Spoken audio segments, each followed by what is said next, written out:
What's up, ConAgeddon? You guys can do that better than that. Welcome them to the stage! That's more like it on St. Patrick's Day in Boston, right? All right, Boston. Hi, guys. Okay, in the group panel, Bob, we talked a little bit about your sort of first encounter with the material way back in season 1. Zach, I'm curious, when you first, sort of got the call, Roan, what's happening here with this guy, what were your initial impressions, and were you familiar with the book or the show at that point? I wasn't familiar with the book, but I was familiar with the show because I knew Bob, and actually we hung out a bunch. And I felt like I should watch his show, so I watched it. This is what actors do; they support each other. Yeah, it's like let me watch my buddy's show, so I was fully up to date, and then I was lucky enough that Jason actually Bob is mostly the reason that I'm on the show. Oh, yeah, I basically pitched me to Jason. Yeah. My first inclination, at least on Roan, was I was like, man, I think everyone's gonna hate him. He's like putting a knife to like the leads and like dragging her around on like a leash while she's like tied up. It's not gonna go over well. This can't end well for me. Yeah, like this is not, they're not gonna like him. I think that's pretty standard for me. I'm always like, when I come onto a new show, doing something where I'm like, yeah, everybody hates you. I'm like, they're gonna hate me. And then somehow, I don't know, it works out. Well, sometimes it is tough to come in, a show's been on 2 seasons, and you enter, but I think it's safe to say the character was a big hit, and then season 4, obviously your role expanded. Did you know the trajectory of the character? Kind of in broad strokes, yes, but not everything. Jason had told me, you'll meet him, you'll think he's a bounty hunter, you'll find out that he comes from one of the enemies of the people we've been watching, and that he's been banished from them, and then he was like, and then we may or may not like make you the king. We're not sure where that would go, blah blah. And I was like, king? What are you talking about? Yeah. I was like, what? You're like, king? That sounds appealing. No, I was like, no, don't do that. I was like, which I learned is, if you say, like, don't do that to writers, that's exactly what will happen. They're like, sweet, we're gonna do exactly that. The show, obviously, we just that little montage, it's so action heavy and fight heavy, and I'm a huge fan of Black Sails too, and I know as well on that show, lots of sword fighting and stuff. What's the process like for one of those big action sequences? Do you guys have rehearsal time? How does the choreography work? The rehearsal time is pretty minimal, but Zach is kind of known as one of the best fighters on our show. One of the best swordsmen as well, actually. Yeah, so for Zach, I don't think you really do as much rehearsal as like, let's say Marie or something. But yeah, we both kind of like to do most of our own stuff. We've got a great team up in Vancouver with like Marshall Virtue and Stunts Canada. So they put it together really quick. Like the amount that they can turn around and get you to learn really fast is really quite amazing. But yeah. For me coming on to the 100, I had to, like on Black Sails, that was shot in a very different schedule than the 100 shot. So I was used to like a very rigid rehearsal process and constant like notes back and forth and changing of things and working on things for 2 or 3 weeks before you're shooting them. And then on the 100 was actually the first time when it was amazing to watch how fast they put it together. And I realized that all of that rehearsal time was for other people and not for me. Like I was just, basically getting approval of different people. Like that was what's happening. It's actually just being approved at different levels. So there's actually a refreshing element of not having to deal with that aspect of it. It's like Marshall puts it together with his fight coordinator, Jason signs off, and you do it. It's like. Yeah. Yeah, it seems like that way would be not only more organic, but sort of more invigorating when you're in, because there's a little bit more left to chance. Yeah, and I appreciated that we weren't using metal swords. Yeah, not that you want to leave much to chance when you're doing those fight sequences and stuff like that. I got to do a bit of swordplay this year, and it's totally different from hand to hand with the sword stuff. It's like you've got to kind of move and like factor into the sword quite differently as the way you move when you fight. It's like it's almost like the opposite footwork when you're doing swordplay than when you're actually doing it like hand to hand. So season 5, obviously we talked, there's been this 6-year gap. What is Bellamy's experience going to be like when you see Clark for the first time? Well, I mean, it's the circumstances might be that great, as it always seems to be on this show. But I think it's I mean, he thinks she's dead, so. Actually, the way that it comes about is quite interesting. But obviously, I can't give anything away. Well, we won't tell anyone. Yeah. But the way that actually comes about is through a different avenue where you might not expect. So yeah, it's kind of cool actually. Cool. Well, I look forward to it. We're going to take questions, so you guys can line up at the mics, and we'll get to as many people as we can. And while they line up, this is sort of along the same lines. How much now, going into season 5 and hopefully season 6, do you have an influence in the writer's room? Can you go and sort of like suggest ideas, or is it more just locked down, blocked out, and? I mean, you might be able to like suggest some lines here and there, but I mean, in terms of the story, especially for season 5, like I had no real idea of what was happening with Bellamy, and I found a bit of a struggle actually to try and get my head around where they were taking the character. But yeah, no, I find that they're absolutely open to have conversations and chat like that, but that's their job, and to kind of go in and be like, oh no, I think we should do this, that, and the other, it's you kind of encroaching on somewhere where it's not your job. Well, they're to be doing obviously, that, Yeah, the way it works is the writers can tell you how to do your job, but you can't tell them how to do it. Yeah, it's not a two-way street. well, they obviously do a very good job, so. Yeah, no, yes. they're exceptional. We've got a great bunch of writers, yeah. Absolutely. Hi, we'll take our first question. How are you? Hi, my name is Cheryl. I just wanted to ask what Bellamy and Thorne's relationship would be like if Thorne's still alive and in space. And in space? Yeah, like if he were... I don't know in about space. Rowan in space. That's just like that they'll mix. I actually was. It's funny the first time when I was doing, in season 4 with Rebecca's lab, I was like, I don't feel like I'm supposed to be in this set. So you think Rowan would have stayed in the bunker? Yeah, I mean, I don't think he has any interest. I mean, basically like myself, of going to space. I have no interest. Like some people want to go to Mars and be part of that. I don't want anything to do that. I'm stay here. You're like, I'm good. But as far Not as, even like a trip, like not even like if you're going to orbit, no? I mean, like weightlessness, I'd love to, float for a second, but other than that. Yeah. You could do that without leaving, yeah. You can just, Yeah. I Although swim I all find like, and I think Tass got to play around with that whole aspect. And so did Maury. Oh my goodness. Louisa. Louisa, yes. Louisa, oh my god, I totally blanked. It's so terrible. Oh my God, she's gonna be so mad because there's I know, you. Louisa's awesome though, I love her. Yeah, they got to play around with that aspect as well, grounders in space. Yeah. Thank you. Yeah, thank you. Hi, it's her birthday. Happy birthday. My name is Allie, and my question is, if you were to be any other character on the show, who would you be? Good question. I usually say Jar. I usually say Clark. Only because I would like to one day, It could happen.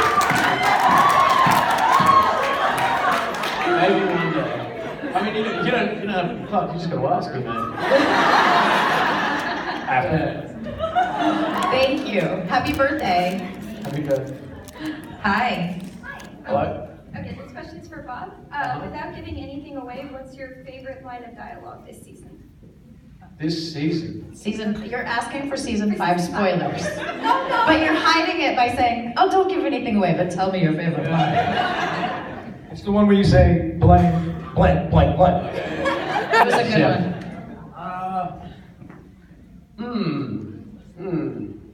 Hello, maybe? Yeah, I'm not too sure what I can say. I can't even really remember any lines right now. No, there's You said you could speak in trig a lot. I do speak in trig, which is pretty tricky. But yeah, no, I'm actually thinking of a line that I did like, but I'm not going to say it, obviously. But yeah. But nice try, thank you. Well done. Hi. Hello. So I asked this question on the girls panel. I'll put it to you guys. I thought of this when I was watching the Oscars. Are there any like well-known directors that you want to work with in the future? All the ones you saw at the Oscars. Yeah, I hope you get that chance. Yeah, I mean, I'd like to do that as a Dennis Villeneuve. Like he did Blade Runner and stuff like that. Yeah. Nolan. Nolan, Sorkin, Yeah, I mean, yeah, any of the big names would be like just an honor to be able to work with them. Yeah. Eastwood, like anyone that you've been a fan of their movies. Yeah. Can I ask one more quick one? Mhm. So, Zach, you got the chance to play a pirate on Black Sails. Bob, can you see yourself playing a pirate in like future projects? You know, it's funny because Luke Arnold, who's on Black Sails, me and him, like he's an Aussie as well, me and him would go out for the same stuff all the time because we just got like the same curly hair in Australia. So I actually did audition for Black Sails and it was terrible. I clearly didn't get the role. Wait, which role did you No, but it was really early on, so I think it was... Did you audition for Maine? No, I think it was early on, it was like Flint or something like that. Ah. Like ages, like when, I think, yeah. The Aussies always get to audition for everything first. Yeah, give it to us first. Well, I'm glad we got you as Bellamy because you do an amazing job. Oh, thank you. Yes, thank you. Hi. Hi, I was wondering if you could change one thing about your character, what would you change and why? Well, When the lightning struck when the black man happened, I would have just not looked up. simple mistake. Yeah. Oh, straightforward. What would it change? I'm not too sure. I mean, I like all the things that he does wrong. So, I don't know. I mean, it's like I find it maybe he could be a little bit funnier, but then again, I'm like I can't deliver any jokes when playing Bellamy. He's so dry. I find him to be very funny. Yeah, he's hilarious. I think he's hilarious. I know. So Whenever he's we taking do it so scenes serious? together, and then you'd be like, you'd always just be like, oh yeah, like I could see you like kind of like laughing at Bellamy. I'm like, dude, I'm supposed to be tough here, right? Always like one-upping me. I'm like, get out of here. I'm like, you're the one who invited me here. But the character's relatable. You're right. Like if he didn't make mistakes and recognize them, then he wouldn't be, he wouldn't be evolving. Yeah, I don't know. I would have liked for him to have held on to his jacket from season 4. I like that jacket. Yeah. And he didn't pack it. He just went to space and didn't pack that jacket. Don't go to space without your jacket. Yeah. Thank you. Thank you. Hi. Hello. Okay, my question is, My pumpkin queen.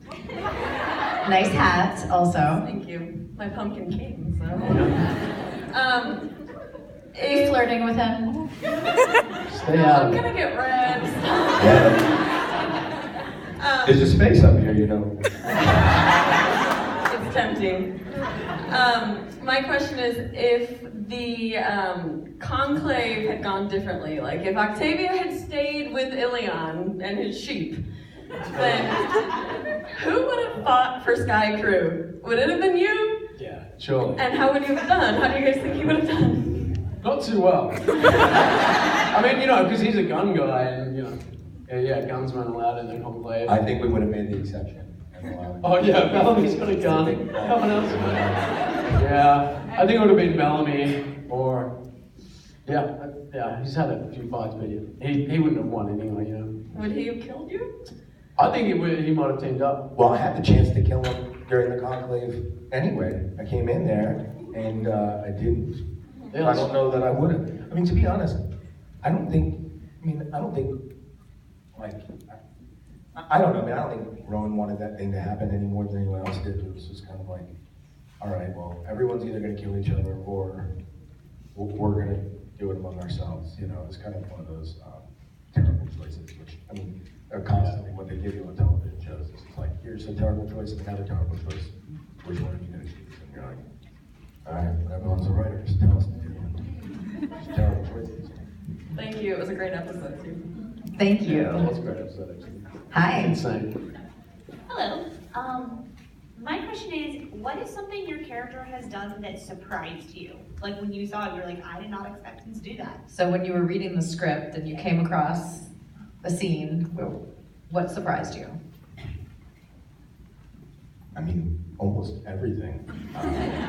So, I mean, I think that's, you know, you watch a show, right, and it's like, it's the same as when we're reading it. Like, we don't know what's coming on the next page. So, you know, for me, almost everything he ever did, like, I mean, just as, you know, as I started on the show, just even like, you know, when I brought Clark to Alexa, like, you know, that kind of stuff, like everything was like, what? And then, you know, and when he became a king and stuff like that, like all that kind of stuff was really surprising to me. And I mean, even that he like suggested this one-on-one fight rather than a war, like I was like, actually really, it surprised me and I kind of liked it. I was like, man, if only that's what the leaders did. Rather than send people to like, I definitely think season 5, there's a lot of things that surprised me that he did or didn't do. But I mean, when you start off and when you start with a character that shot the Chancellor and snuck onto a spaceship, it's kind of like, yeah, you expect him to kind of do crazy things. So, yeah. And I kind of just been prepared for him to go either way really at any point, which is great because he's very polarizing. But yeah, much like Zach, it's kind of it's such a heightened world that any decision that is made is very much in the vein of what the character would do. So yeah, there's not many things that I think he's done that is against character. And if I do think it's against character, then that's a chance for me to learn more about him and find out why it's not. Yeah, actually, I remember too. I can't remember the word, but it was actually in Becca's lab, and it was with Amori. I called her some name. It's Brigada. Yeah, that's what. And I remember, I remember turning out, I was like, why is he randomly calling her some name? Like, when was just making fun of people for no reason? When did that start? Yeah, what happened with that? I was like, do I have to say this? Yeah, that could really surprise me. And I was like, I don't even, why? So he's just he doesn't like her for some reason? I was like, yeah, I always found that odd, but I mean, I guess that's just a grounded kind of custom thing. That's just another class whereas to us it may seem offensive, but maybe to in grounded culture it's not. But yeah. I was like, what's this? Thank you. Great question. Thank you. Hi. Hi. I'm Tessa, and my question is for Bob. Bellamy doesn't always show a lot of emotion, but when he does, it's really powerful and it gets the point across.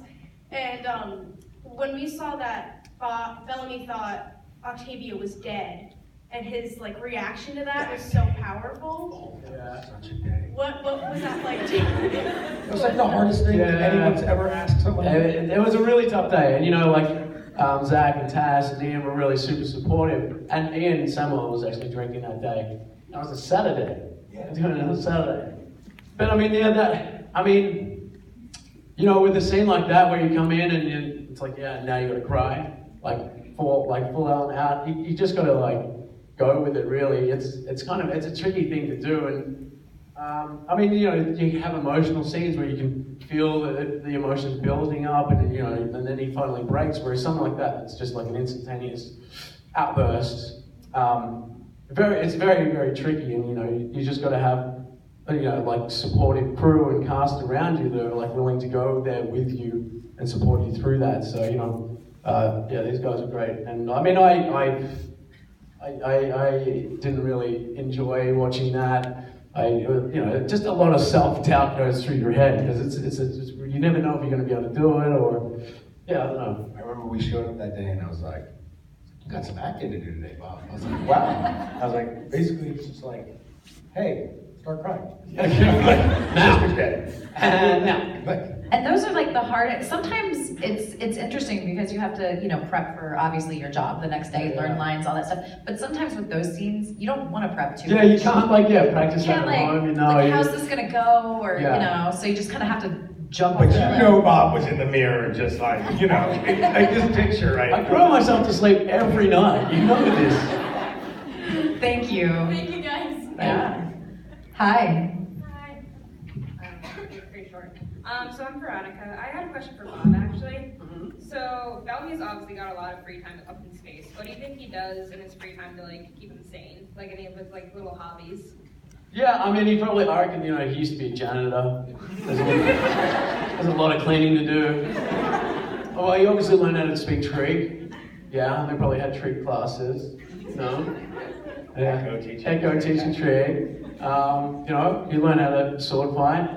Yeah, I think that, the way that I spoke to Jason about it, everyone in that space crew has a job to do, and it's like they need to have a routine, otherwise they're going to go insane, So, Monty's cooks and all that kind of stuff, and I guess Bellamy, he kind of just, seems like he kind of delegates the work, really. It's great, and he stares out the window a lot. There's a lot of that, yeah. Thank you. We talked a little bit about specific episodes, but out of the, 3 and 4 and 1 through 4, do you guys have a favorite episode that you were a part of? Mine was the one where we buddy action. Oh, yeah, the car chase one? The car chase scene and all that. That was pretty fun. We went on to, what was it? Was it Once Upon a Time set? In the full green room thing? Yeah, that was pretty fun. You show jumped over to Once Upon a Time? Yeah, we just used their sets, because they got amazing sets. They got more money than us. But yeah, I think the Conclave is one of my favorite ones. Yeah. Hi. Hi. My name is Olga. I was wondering that since a lot of season 4 revolved around the idea of redemption and whether characters or the people there are deserving of that, so kind of how that theme affected your characters, if Rowan was if seeking redemption or feeling like he had something to redeem himself for was part of Rowan's kind of mindset. For Bellamy, do you feel like you achieved, did your character achieve redemption, or is that still something that you're seeking out in season 5? Well, I think, he's trying to live by using his head and his heart in season 5, and, and kind of honor Clark in that way, making sure he's growing as a person. But I mean, I always felt like season 2 was really the season where Bellamy was like, I have to redeem myself and I have to save the 48, going into Mount Weather and sacrificing himself that way. With him, he's always back and forth in that regard, and it's really great to see in season 5 that he's actually growing as a person. But yeah, I think everyone in the show is always fighting for redemption in a way. Maybe not. So I mean, I think Raven's probably one that doesn't really fight for redemption. Maybe within herself, but she's just Raven's one of those characters that's really self-reliant and just kind of pushes through. And her demons are made, as in the show, are the ones that are in her head. But yeah, I find that other than her, I feel like most other characters are always trying to fight for some sort of redemption. Yeah, I don't know that there is redemption for someone who takes, who participates in microwaving another human being. You know what I mean? That to me, I was like, oh wow, this is serious. This is some serious stuff right here. So I don't know. To be continued. Thank you. But even when you play an antagonistical character or someone who does things like that, as an actor, you can't view that character in a negative fashion. No, you can't. But I think there's a certain point at which you're all right, now this is, you're at a certain point you're like, all right, this person's now, this is microwaving human beings over here. It's gone too far. Hi. What's up, Bobby? Zachary? What's up? In honor of St. What's Patrick's up? In honor of St. Patrick's Day, what are you guys' favorite alcoholic beverages? Why? They have to pick one. Just a couple, any top five. I grew up in an Irish bar in New York City, my dad ran, and we all grew up drinking Jamesons. So, you know, it's a good St. Patty's Day drink, and it's also good for teething. I told you how I got to be teething, didn't I? Anyways, I mean, yeah, this is kind of against that St. Patrick's Day kind of thing, but I like drinking a dark and stormy goes that way, or a Moscow Mule. Yeah. Any of you guys getting crunk today in Boston? Oh yeah. Gotta do it up. There's a party tonight, right? Well ahead of you. There's a party every night in Boston. There's a party every night in Boston, but there's a ConAgeddon party here, so. That's true. ConAgeddon party in Boston tonight. Thank you. Thank you. Hi. Hi.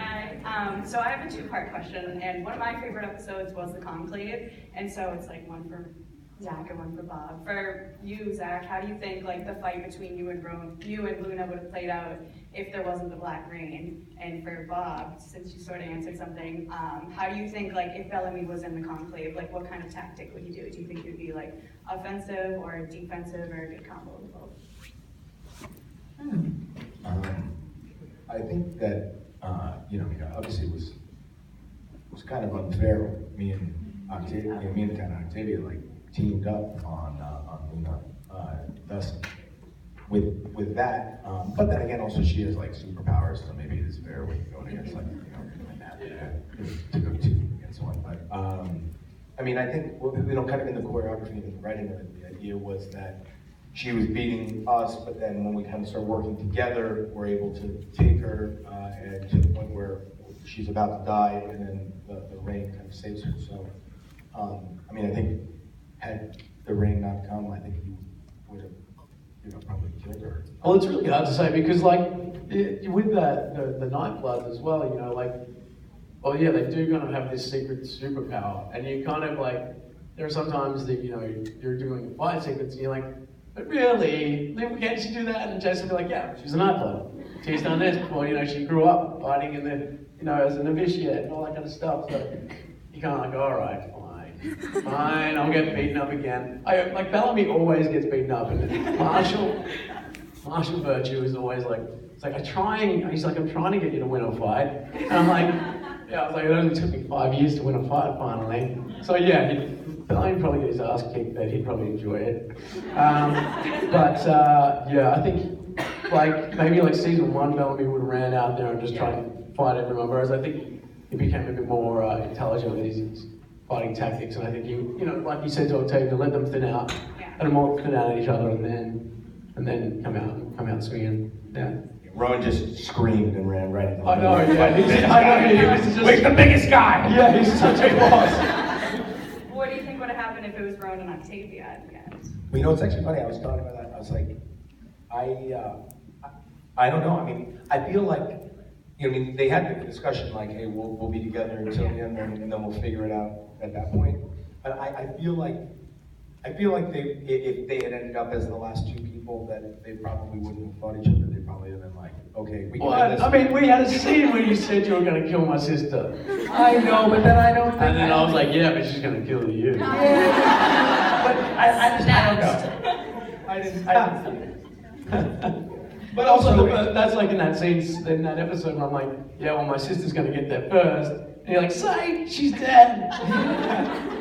Yeah, cry. Yeah. She's going to get there before you? Huh? That day when you were there, I was like, no build up. They don't even give you like, they just like, sister's dead, cry. Come on, give it to me. And I mean, he did such a great job. It was so hard, but thank God they used that tape. What do you mean? I think I only did like 2, and I was like, that's it, guys. That's as good as it's gonna get. I'm walking away. It was like all of us just standing there watching you. It was like take like 10 of your friends, put them in a room, and like one in the corner, and just like all of you look at them and say cry. And that's Your whole career had come to that moment. Yeah. Thank you so much. Thank you. Hi. Hello, how are you guys? Good, how are you? Good. So you guys can choose. I have a question about the show or a question about you guys as people. You can ask, why don't you do the show question, and then if it was a good question, we'll let you ask a second. I'll do my best. So were you guys surprised with the way that the Jasper storyline ended? Sorry to bring up such a sad subject, everybody. Well, I mean, you know, I don't think most people know this, that I think it was at the end of season 3, he was supposed to end that same way, but they decided to flesh the story out, which I think is great. I think, like, you know, to show how people deal with, I guess, PTSD, but yeah, I mean, the legacy of Jasper definitely plays through season 5, and I think it's important to have that, still have like a lot of power and be able to move us all. But I think one of the scene, it's probably my favorite scene of the show, is the one with Chris and Devin at the end there. Like I like sent him a text after I saw it. I was like, that was like the best scene I've seen on our show. But yeah. What did he say? Okay, we'll let you ask a second one. Okay, thank you. This is my dumb icebreaker when I'm trying to make conversation at work. What is one thing you're looking forward to? What is one thing you're looking in your life? It could be anything. Yeah, just anything. Doesn't have to be show related. Like. Is that bad that I'm like, I don't know. I'm looking forward to Monday afternoon. And I'm gonna get a hug from 2 little girls who are my daughters.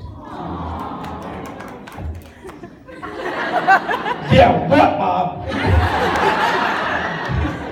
Go cry in the corner, Bob. That sounds so nice. I got 2 puppies. Yeah, puppies. Yeah, thank you. Because for me it was this. So. Oh, yay. I hope you have a great weekend. Hi. Hi, I'm Mary. So I know fans have a lot of ideas, but I'm just curious about you guys. If your characters were in modern day, what would their job be? If they were,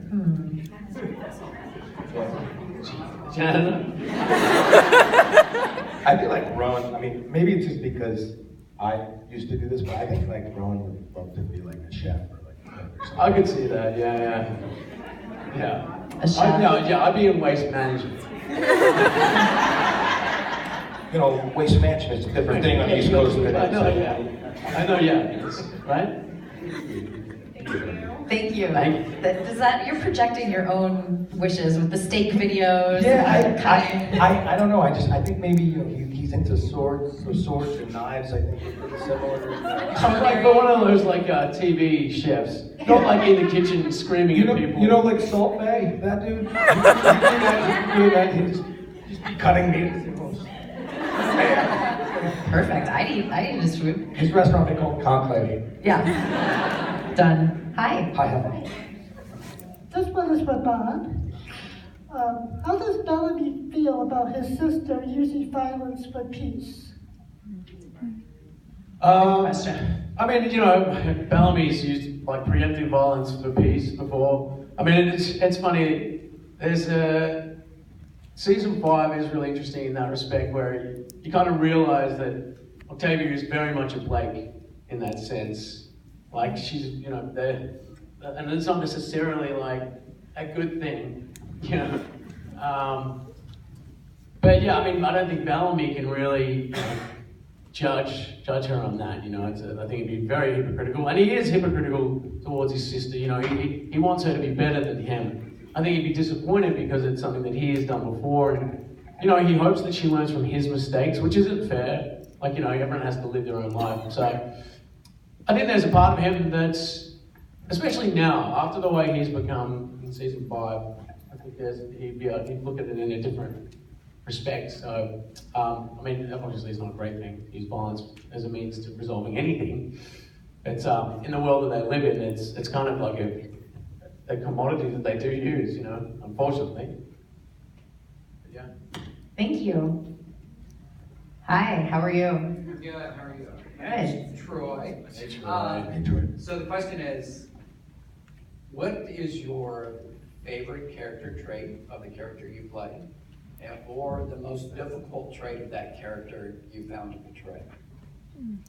You know what? I'll even take it a step further. When you approach a role, how do you approach it? Do you look at the likenesses, or do you work on the differences?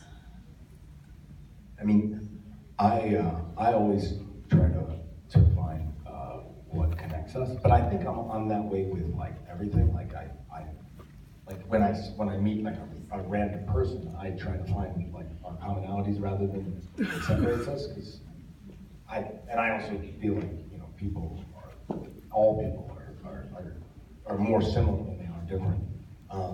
But yeah, I think I have a lot of similarities with him, and I think the things that I liked about him were things that I brought, you know, like that I just kind of like. I mean, I try, you know, you try to make your characters, I guess, palatable to view, so to speak, the best you can. You try to understand it. You know, like you're saying, like you never play the bad of them. Like even if you don't use preemptive violence in a situation, you don't, you know, you try not to judge that character that way. Because you go, oh, well, I've never had to deal with that situation, so.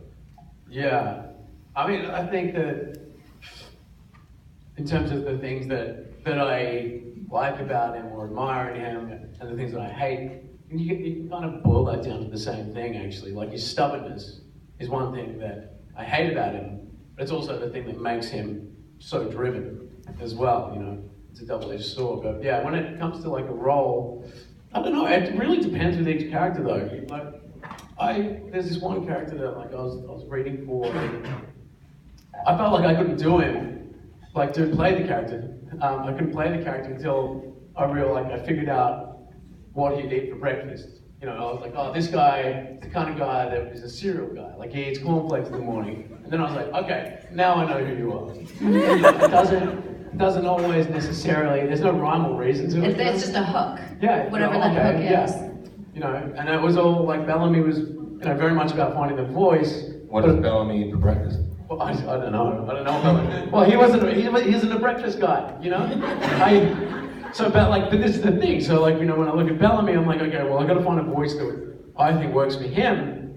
But also, like the other thing that was really important to me was his type of footwear that he wore. Like that, you know, there's like little things that are for different characters that make me realize who they are.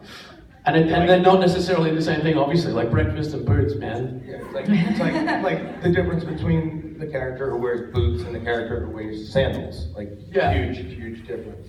Yeah. Thank you. Great question. Thank you. And these will be our last two questions, so don't hop up in line. Hi. Hi, I'm City. We've learned a lot about how Rowan and Bellamy function in the world of the 100, but if they had no war to worry about, what do you think they would study in college? I don't know if Rowan was in college. Culinary. I think he would have studied like drinking in college. I reckon Bellamy would have studied history. All right, thank you. Thank you. And last but not least. Hi, my name's Denise, and I was just wondering, you dropped 100 kids out of space. I didn't do that. I've never been to space. No desire. And none of them ever got pregnant in 4 years. How did that happen? Well, actually, there is in for radiation. No, in season 2, they talk about getting their birth control pills taken. Like they're actually like, you know, yeah. So, but really, the way that happens is I did a TV show where there was a baby. It's just not easy. It's hard to work with, yeah. And there's like labor laws that are tough to deal with, and kids like scream when they're supposed to be asleep, and then sleep when they're supposed to be screaming. So yeah, the labor laws in the film industry is a great birth control for the kids on the Exactly. Basically. Yeah. Great question. Never heard that one before. Thank you. Did you guys enjoy your time here?